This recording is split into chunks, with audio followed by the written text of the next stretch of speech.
থাকা খাওয়ার সুযোগ সুবিধা সহ রেজায়েত গ্রুপে আমাদের ডেলিগেট ইন্টারভিউ, যেটা হচ্ছে সৌদি আরব ন্যাশনাল কন্ট্রাক্টিং মূলত এটা হলো রেজায়েত গ্রুপেরই একটা কোম্পানি। রেজায়েত গ্রুপে যারা যেতে চাচ্ছেন, পূর্ব এটা ডেলিগেট হয়েছে আমাদের এখানে, ডেলিগেটের মাধ্যমে অনেক লোক গিয়েছে। যারা রেজায়েত সম্পর্কে জানেন না তারা খোঁজখবর নিতে পারেন সৌদি আরবে যদি আপনাদের পরিচিত লোকজন থাকে।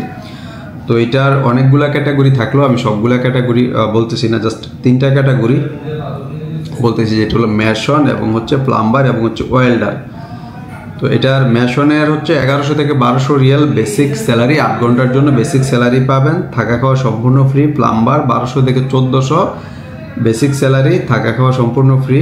ওয়েল্ডার 1400 থেকে 1600, থাকা খাওয়া সম্পূর্ণ ফ্রি।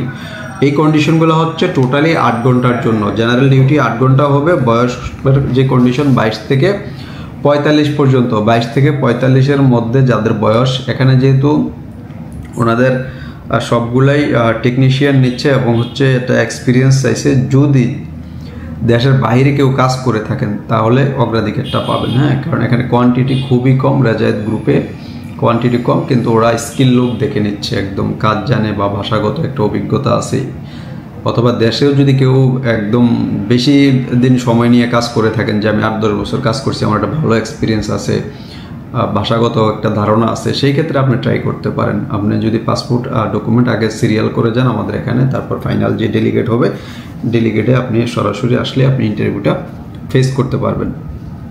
তো ওভারঅল আমরা কিন্তু এখন যত দিন যাচ্ছে, সালমানের যে ভিশন 30 যেই এইটা গণায় আসতেছে, আসার কারণে আমরা ডে বাই ডে যেই ট্রেডগুলো পাচ্ছি, একদম মানে কঠিন ট্রেডগুলো সামনে আসতেছে, যেগুলো ওরা লোক পাচ্ছে না আসলে।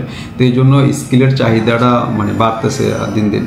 তো যাদের আসলে স্কিল নাই তাদের আসলে এখন বাইরে যাওয়াই উচিত না টোটালি। তো এই জন্য স্কিল আগে নিজের স্কিল ডেভেলপ করেন, স্কিল ডেভেলপ করে তারপর হচ্ছে আপনার প্রয়োজন 1 বছর পরে যান। ধরুন আপনি এখানে হেল্পার হিসাবে গেলেন কোনো একটা কোম্পানিতে, সৌদি আরবের যেই সিচুয়েশন শুনতেছি যে প্রত্যেকটা সেক্টর ডেভেলপ করতেছে, তো এই ডেভেলপ করাটা কিন্তু একদিন থেমে যাবে। ধরেন ওরা ভিশন 30 ঘোষণা দিয়েছে, 30 সালের পরে দেখবেন যে আস্তে আস্তে ওদের আর ওয়ার্কার লাগতেছে না। এখন তো ওদের রানিং প্রজেক্টের জন্য ওয়ার্কার বেশি লাগতেছে। তো তখন কি করবে, ওরা কিন্তু ওয়ার্কারগুলো ব্যাক পাঠাবে, যে একটা রানিং প্রজেক্টে 5000 ওয়ার্কার কাজ করতেছে, তখন 5000 ওয়ার্কার লাগবে না, 200-300 ওয়ার্কার লাগবে, কাজ কমে যাবে, থাকবে না, তখন কিন্তু ওয়ার্কারগুলো ব্যাক করাবে। তো ওই 200-300 লোক কিন্তু কাদেরকে রাখবে সেটা তো আপনারা বোঝেন, যারা ওভার স্কিল, যাদের ভালো দক্ষতা আছে তাদেরকে ওখানে রাখবে। তো ওভারঅল হচ্ছে আপনারা ভালো একটা কাজ শিখেন, যে কোনো ট্রেডের উপরে সময় দেন, সময় দিয়ে 1 বছর পরে প্রয়োজনে বাইরে যান, আশা করি ভালো করবেন, সেটা যে দেশই হোক।